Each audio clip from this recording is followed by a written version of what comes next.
दोस्तों, the zone of interest के पिछले पार्ट में हमने बात की थी इसकी कहानी के बारे में। इस पार्ट में हम इससे जुड़े कुछ अहम पहलुओं और इसकी एंडिंग के बारे में जानेंगे। ऐसी और दिलचस्प मूवीज के बारे में जानने के लिए इस चैनल को सब्सक्राइब करके बेल आइकन को जरूर दबा दीजिए। तो चलिए वीडियो शुरू करते हैं। हेलो दोस्तों, मेरा नाम है अमन और आप देख रहे हैं सिनेमैटिक ज्ञान। Let's get started.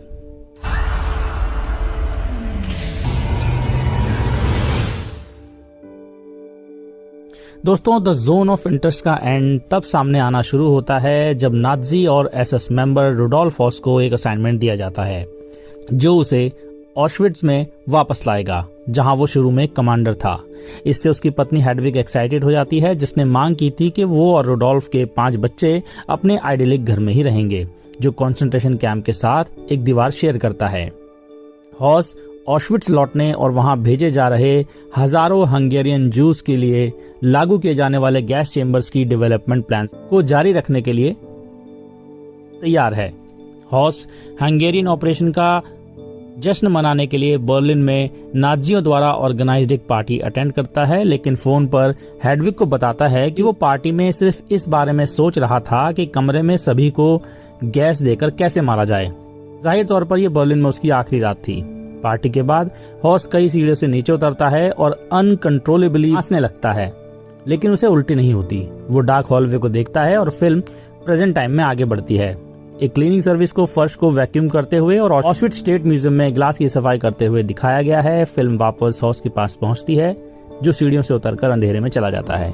अब इसकी एंडिंग के बारे में डिटेल जानने से पहले आइए नजर डालते हैं इसके कुछ अहम पहलुओं पर। जैसे हेडविग की माँ ऑशविट्ज से इतनी जल्दी क्यों चली जाती है। हेडविग एक सुबह उठती है और उसे पता चला कि उसकी माँ, जो काफी वक्त से उसके ऑशविट्ज घर में रह रही थी, अचानक आधी रात में अपना सारा सामान लेकर चली गई। हेडविग गुस्से में है, खासकर जब से वो हॉस की एब्सेंस में अकेली और बोर हो गई है। पूरी फिल्म में हेडविग की माँ उसके ड्रीम होम का सपोर्ट करती है और उसकी सो कॉल्ड अकम्प्लिशमेंट्स पर गर्व करती है, लेकिन अगले दरवाजे पर होने वाले हॉरर्स की वजह से वो रातों में जागती रहती है। इससे हेडविग की माँ को आधी रात में बिना बताए जाने के लिए मजबूर होना पड़ा, क्योंकि वो दीवार के ऊपर से उठ रही चीखों और धुएं को सहन नहीं कर पा रही थी। हालांकि ग्लेजर ने फिल्म में हेडविग की माँ के जाने के बारे में समझाया और जोर देकर कहा कि ये उसके मन की आवाज के बारे में नहीं था, ये सिर्फ प्रॉक्सिमिटी है। उसके जैसे किसी इंसान के लिए सेंसबरी में अपना स्टेक खरीदना और बूचड़ खाने में जाना कोई अलग बात नहीं है। आप जानते हैं कि वो स्टेक कहां से आता है, लेकिन आप रियल में मारी जा रही गाय और उसकी स्मेल के आसपास नहीं रहना चाहते हैं, या नहीं चाहते कि आपके जूतों पर उसका खून बह रहा हो। वहां मन की आवाज की कोई पीड़ा नहीं है, कोई मुक्ति नहीं है, बल्कि इस फिल्म में कोई मुक्ति नहीं है और हो भी नहीं सकती। ये किरदार जिस तरह से शुरू करते हैं उसी तरह से खत्म हो जाते हैं। फिल्म देखने के बाद एक और सवाल हमारे मन में आता है कि जो लड़की जूइश प्रिजनर्स के लिए रात में फल छोड़ा करती थी वो कौन थी। द जोन ऑफ इंटरेस्ट में एक यंग लड़की को ऑशविट्ज की ओर जाने वाली ट्रेंचेस और रास्तों में सेब और नाशपाती रखते हुए दिखाया गया है, जो जूइश प्रिजनर्स के लिए थे जिन्हें नाजी ले जा रहे थे।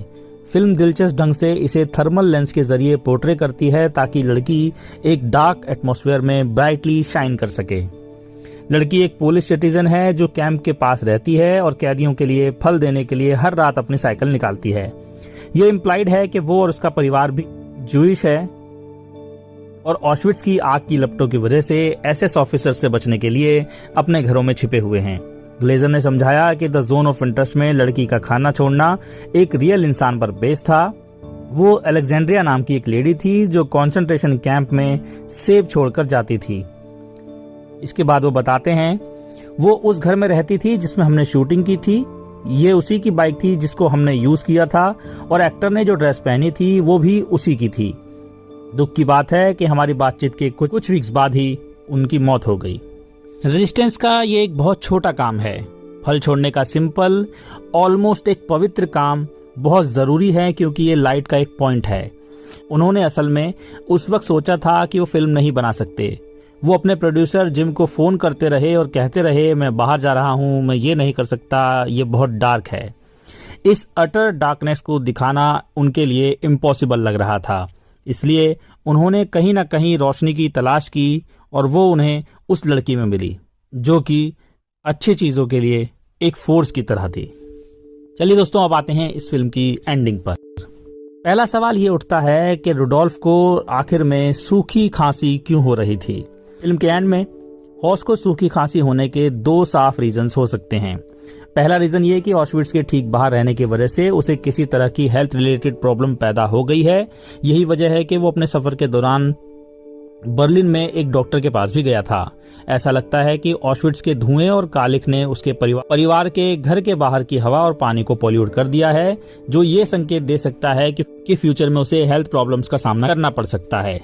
दूसरा, हॉस की उल्टी उसके स्वभाव की नीचता का एक मेटाफोर है और पोटेंशियली उसके अंदर अब भी ह्यूमैनिटी का कोई अंश है जो उसके जघन्य अपराधों से नफरत करता है। इससे पता चलता है कि वो जो कर रहा है उसकी सच्चाई उसने देख ली है और कुछ पलों के लिए उसे उल्टी करने की इच्छा होती है।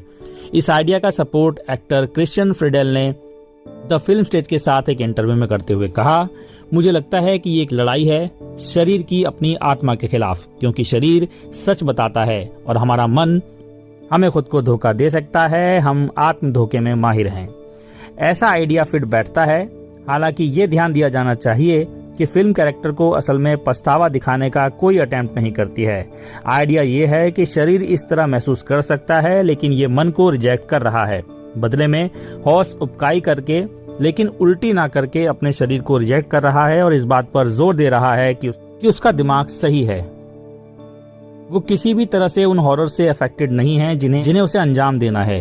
ना ही यहाँ ऐसी कोई बात है कि वो उन्हें किस तरह देखता है। यहाँ ये मेक श्योर करना जरूरी है कि मोक्ष का कोई अंश बचा न रहे। चलिए अब समझते हैं कि प्रेजेंट डे म्यूजियम सीन का यहाँ क्या सिग्निफिकेंस है। Film modern day Auschwitz Birkenau state museum में कुछ ओरिजिनली प्रिजर्व्ड आर्टिफैक्ट को डिस्प्ले करने के लिए आगे बढ़ती है। हॉस एक डार्क हॉलवे को देखता है जो अंधेरे रास्ते को रिप्रेजेंट करता है, जिसमें उसने ह्यूमैनिटी के क्रिएशन में एक बड़ा रोल निभाया है। टाइमलाइन के दूसरे छोर पर म्यूजियम है जो हॉलोकास्ट विक्टिम्स के ऑनर और नाजियों के वायलेंस का खंडन करने के लिए दिखाया जाता है, जो फ्यूचर वर्ल्ड के बारे में उनके व्यू के लिए कन्विंस्ड हैं। म्यूजियम का सीन ह्यूमन हिस्ट्री से ज्यूज लोगों को मिटाने में नाजी पार्टी के फेलियर के प्रतीक की तरह द जोन ऑफ इंटरेस्ट में जगह रखता है। चलिए अब इस फिल्म की एंडिंग के रियल मतलब को समझते हैं। जोन ऑफ इंटरेस्ट शानदार ढंग से हॉस फैमिली में चल रहे मंडेन इंटरेस्ट्स और सेल्फिश कंसिडरेशंस को डरावने तरीके से डिपिक्ट करती है, जो उनकी सो कॉल्ड आइडियलिक रियलिटी की नींव की तरह काम करता है। ये हॉस और नाजियों को एक इविल फासिस्ट आइडियोलॉजी के मॉन्स्टर्स जल्लादों की तरह पेश करता है, जबकि पूरे परिवार और घरेलू जिंदगी पर पूरी तरह फोकस करके ये उसे अजीब तरह से ह्यूमनाइजिंग भी बनाए रखता है। एक पति का अपनी पत्नी को घर पर कॉल करना और उसे बताना कि वो एक बिजनेस ट्रिप से घर आ रहा है, उसके प्रमोशन पर उनका एक्साइटमेंट, फूलों के गार्डन के बीच एक पूल पार्टी, सभी एक्सेसिबल, डिजायर्ड और ह्यूमन थिंग्स हॉरिफिक एनवायरमेंटल और हिस्टोरिकल कॉन्टेक्स्ट से कमजोर हो जाती हैं। The zone of interest Nazi objectives के कॉन्टेक्स्ट में इन रोजमर्रा की घटनाओं को डेमोन्स्ट्रेट करने में एक्सेल करती है। ग्लेजर की फिल्म देखने का लंबा असर होता है जिससे आप भाग नहीं सकते हैं। ये उतना ही सच है जितना कि हॉस के घर में चीख पुकार और धुआं, और पॉइंट भी बिल्कुल यही है। द जोन ऑफ इंटरेस्ट का हॉन्टिंग इंप्रेशन फिल्म में ह्यूमन एलिमेंट्स की कमी की पुष्टि करता है, जिसमें बहुत सारे कैरेक्टर अमानवीय मॉन्स्टर्स हैं। रुडोल्फ और हेडविग अपनी पर्सनल बीइंग के लिए ऑशविट्ज की रियलिटीज को ब्लॉक करने में सक्षम थे, जो बड़े पैमाने पर हॉलोकास्ट के दौरान नाजी के डीह्यूमनाइजेशन को रिप्रेजेंट करता है। दोस्तों, ये था द जोन ऑफ इंटरेस्ट का एक्सप्लेनेशन। आई होप आपको अभी मूवी ज्यादा बेहतर तरीके से समझ आ गई होगी और मैं उम्मीद करता हूँ कि आपको वीडियो अच्छी लगी होगी। अगर अच्छी लगी है तो इसको लाइक कीजिए। अगर आपके कुछ सवाल या ओपिनियंस है तो उन्हें कमेंट सेक्शन में शेयर कीजिए। इस वीडियो को शेयर कीजिए। मैं मिलता हूँ आपसे अगली वीडियो में। Thanks for watching. Bye bye.